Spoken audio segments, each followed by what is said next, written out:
जंगल में एक बूढ़ा हाथी रहता था जिसका नाम था गजानन। पहले वह सबसे शक्तिशाली और सम्मानित जानवर था, लेकिन अब उसकी चाल धीमी और दांत कमजोर हो चुके थे। बाकी जानवर उसे भूलने लगे थे। एक दिन जंगल में सूखा पड़ गया, तालाब सूख गए और जानवरों को पानी नहीं मिल रहा था। सभी जानवर एक सभा में इकट्ठा हुए और चर्चा करने लगे कि क्या किया जाए। तभी बूढ़ा गजानन वहां आया।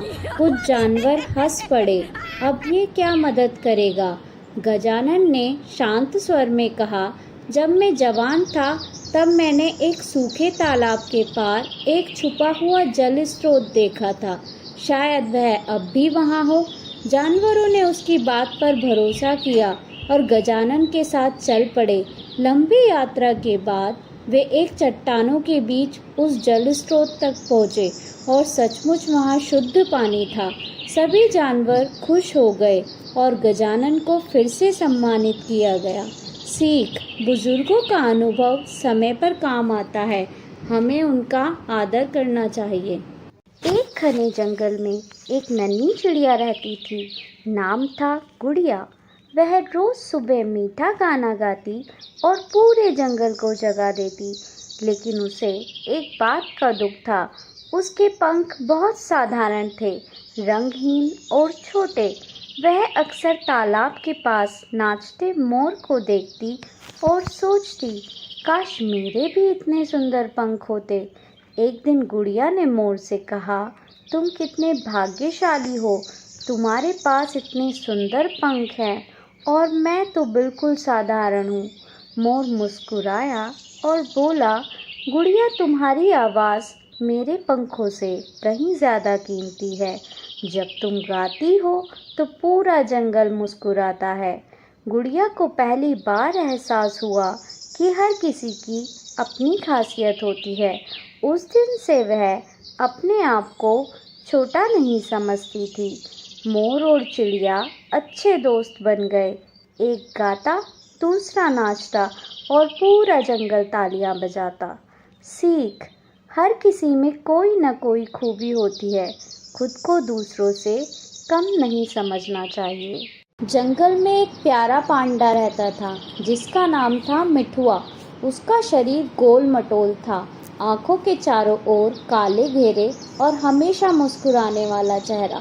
मिठुआ को बांस खाना बहुत पसंद था, लेकिन उससे भी ज़्यादा उसे पसंद था दोस्ती करना। मिठुआ जंगल के सबसे मिलनसार प्राणी था। वह चिड़ियों से बातें करता, हिरणों के साथ दौड़ लगाता और नदी के किनारे बैठकर मछलियों को निहारता। उसकी सबसे प्यारी साथी थी एक नन्ही सी गिलहरी, झुनझुनी। वे दोनों हर दिन नई जगहों की खोज में निकलते और कुछ नया सीखते। एक दिन जंगल में कुछ अजनबी लोग आए। उन्होंने टेंट लगाए, पेड़ों पर निशान बनाए और मशीनें लेकर बांस काटने लगे। जानवर डर गए, पक्षी उड़ गए, हिरन छिप गए और झुनझुनी कांपने लगी। लेकिन मिठुआ ने डरने की बजाय सोचा, अगर मैं उनसे बात करूं तो शायद वे समझ सकें। मिठुआ धीरे धीरे टेंट की तरफ गया। इंसान उसे देखकर चौंक गए। एक छोटा बच्चा बोला, मम्मी देखो, असली पांडा कितना प्यारा है। मिठुआ ने धीरे धीरे बांस का एक टुकड़ा उठाया और इंसानों को दिखाया कि कैसे वो उसे खाता है। उसने उनके बच्चों के साथ खेला। झुनझुनी ने एक टहनी पर नाच कर दिखाया। इंसानों को यह देखकर बहुत अच्छा लगा। फिर एक वैज्ञानिक बोला, यह तो बहुत ही दुर्लभ प्रजाति का पांडा है, हमें इस जंगल को संरक्षित करना चाहिए। कुछ ही दिनों में वह इलाका एक पांडा संरक्षित क्षेत्र घोषित कर दिया गया। अब वहाँ कोई पेड़ नहीं काट सकता था, कोई शिकार नहीं कर सकता था। जंगल फिर से हरा भरा और शांत हो गया। मिठुआ फिर से अपने दोस्तों के साथ खेलने लगा, पहले से भी ज़्यादा खुश और निश्चिंत। सीख: प्यार, दोस्ती और समझदारी से हम सबसे बड़ी मुश्किलों को भी हल कर सकते हैं। मिठुआ सिर्फ एक पांडा नहीं था, वह था शांति का दूत। एक घना जंगल था जहाँ हर तरह के पशु पक्षी चैन से रहते थे। सबका जीवन शांत और संतुलित था। पेड़, नदियाँ, जानवर सभी एक दूसरे का सम्मान करते थे। एक दिन दो इंसान उस जंगल में लकड़ी काटने आए। उन्होंने कुछ पेड़ काटे और रात को ठंड से बचने के लिए आग जलाई। आग बुझाए बिना ही वे सो गए। हवा तेज थी और थोड़ी ही देर में वो छोटी सी आग फैलते फैलते पूरे जंगल में फैल गई। जंगल में अफरा तफरी मच गई। हाथी बच्चों को बचाने लगा। बंदर ऊंचे पेड़ों पर चढ़ गए। हिरण दौड़ने लगे और पक्षी चिल्लाते हुए उड़ने लगे। हर कोई अपनी जान बचाने में लगा था। उसी जंगल में एक छोटा सा चिड़िया का बच्चा भी था। उसने देखा कि आग तेजी से फैल रही है और कोई कुछ नहीं कर पा रहा है। उसने पास की नदी से अपनी छोटी सी चोंच में पानी भरकर आग पर डाला। आग पर उसका कोई असर नहीं हुआ, लेकिन वह बार बार उड़कर पानी लाती और आग पर डालती रही। पास में खड़ा एक उल्लू हंसते हुए बोला, अरे पगली चिड़िया, तू क्या कर लेगी इस आग का? इससे कुछ नहीं होने वाला।